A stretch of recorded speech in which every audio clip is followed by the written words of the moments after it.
ठीक है। तो ये हमने क्या लिया? सोडियम हाइड्रोक्साइड NaOH, यानी कि ये तो है बेस और ये है एसिड। लेकिन यदि इसे चेक ना करें तो दोनों तो एक जैसे ही दिखने में लग रहे हैं। पता कैसे लगेगा कि कौन एसिड है कौन बेस है? तो सबसे पहले हम यहाँ पर पीएच पेपर का यूज करते हैं। सॉरी, इसका कौन सा पेपर है? हाँ, लिटमस पेपर।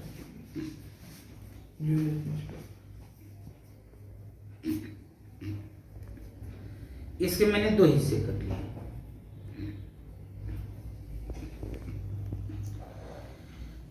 यह ब्लू है, ब्लू लिटमस पेपर एसिड में टर्न होगा रेड। एसिड में तो रेड में चेंज हो जाएगा, लेकिन बेस में नो चेंज होगा। तो यहाँ पर इसको इसके अंदर मैंने डाल दिया, तो देखिए रेडिश कलर में चेंज हो गया। इसका मतलब यह है एसिड है, ठीक है। और इसे मैं इसमें डालूंगा तो कोई चेंजिंग नहीं होगा, ब्लू का ब्लू ही रह गया। इसका मतलब ये बेस। अभी ये है कि यह तो एसिड है, लेकिन वह बेस है या नहीं है कोई कंफर्म नहीं है। हो सकता है पानी भी हो सकता है। तो अब ये कंफर्म कैसे होगा? तो ये कंफर्म होगा रेड लिटमस से। अब ले लेते हैं रेड लिटमस।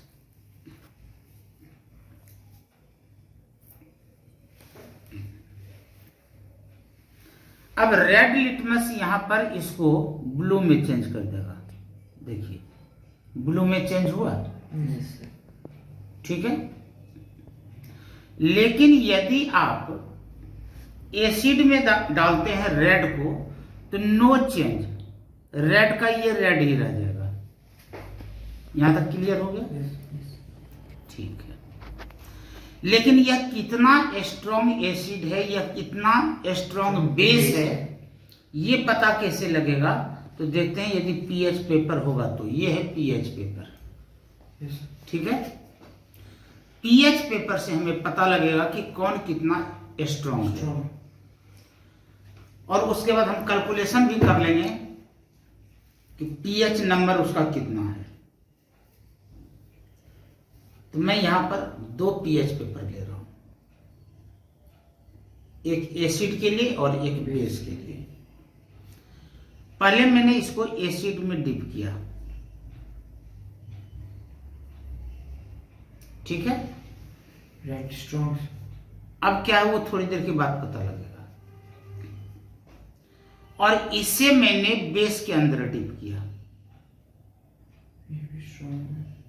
ये ब्लू हुआ और वो रेड हुआ।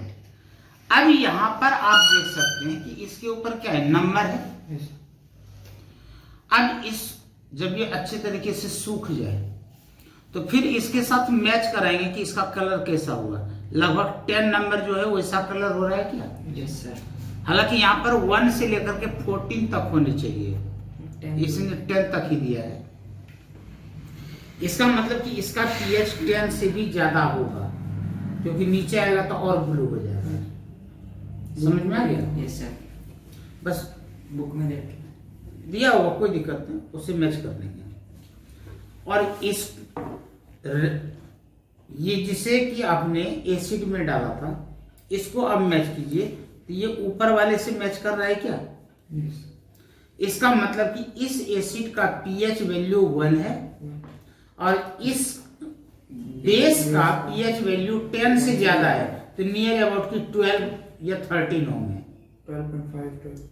ठीक है, इतना समझ में आ गया? yes. तो आपने यहां पर पीएच भी चेक कर लिया। अब यहां पर मैं बात कर रहा था कि हमारे पास फिनोप्थिलीन है, यह फिनोप्थिलीन। अब हम लोग यहां पर ये देखेंगे कि यदि फिनोप्थिलीन को आप एसिड में डालते हैं तो क्या होता है और बेस में डालते हैं तो क्या होता है। एक काम कर लेते हैं, पहले मैं एसिड में डालता हूं, इसको भी तो होल करना पड़ेगा। देखिए यहां पर 1 ड्रॉप ऐड किए, कोई कलर में चेंजिंग नहीं हुआ। और इसके अंदर आप 1 ड्रॉप ऐड करेंगे, देखेंगे पिंक हो गया क्या? Yes. हुआ पिंक। Yes, sir. तो इसका मतलब कि बेस में जब फिनोप्थिलीन को ऐड किया जाता है तो कलरलेस टू पिंक हो जाता है, और यदि एसिड में फिनोप्थिलीन को ऐड करते हैं तो नो चेंज, या कलरलेस का कलरलेस ही रहेगा। यहां तक समझ में आ गया? अब मैं यहां पर एक काम और कर देता हूं।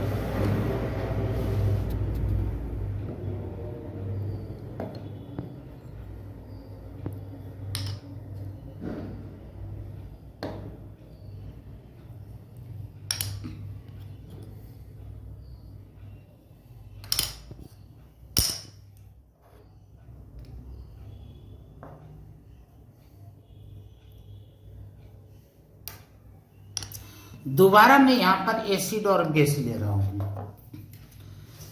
तो यहां पर सोडियम हाइड्रोक्साइड, ये देख लीजिए सोडियम हाइड्रोक्साइड है, ठीक है, दिखाई पड़ रहा है। Yes. इसके अंदर मैंने सोडियम हाइड्रोक्साइड के 2 ड्रॉप ले लिए।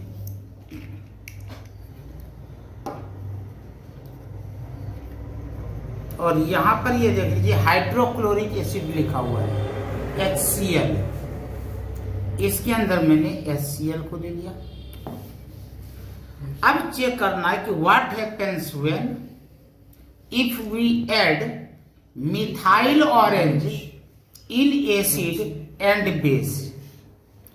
तो ये रहा भाई आपका मिथाइल ऑरेंज, ठीक है। अब मिथाइल ऑरेंज को आप इसके अंदर ऐड करेंगे,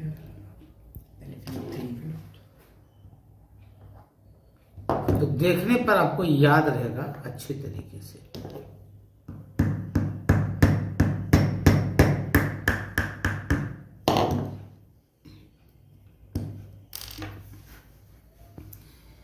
ये एसिड है,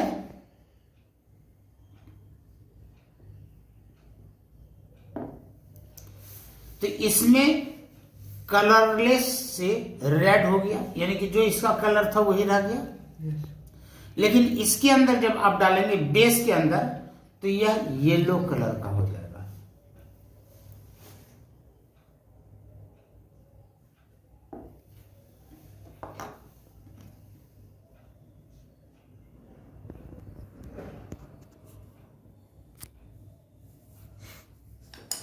तो इसको मैं डाइल्यूट कर देता हूं तो पता लग जाएगा। अब देखिए ये येलो कलर का हुआ क्या?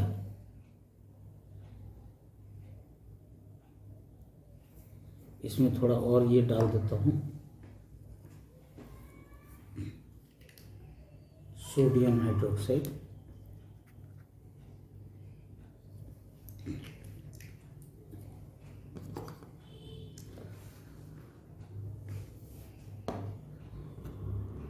अब दोनों के कलर में अंतर है।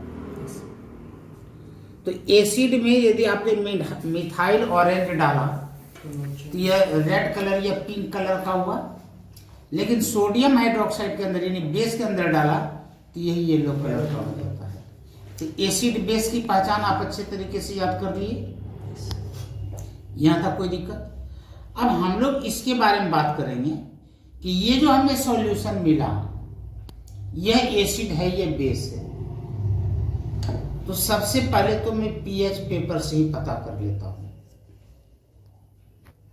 बेसिक सॉल्यूशन लगभग इस तरीके का दिखने में लग रहा है क्या? Yes.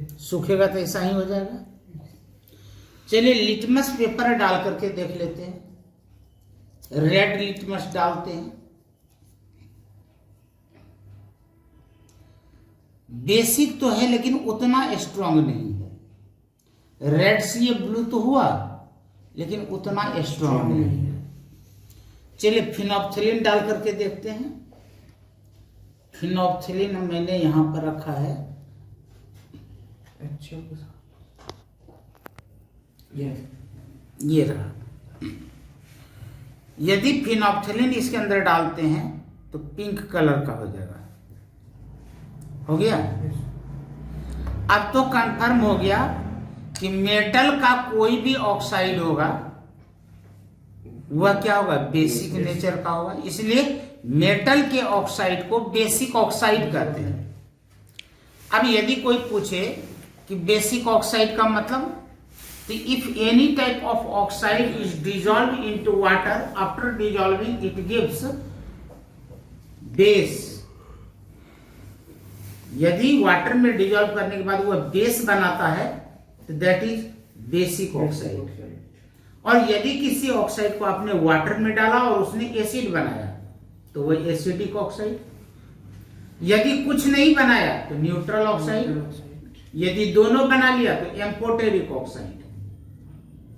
तो mainly 4 types of oxide, acidic oxide, basic oxide, amphoteric oxide and neutral oxide.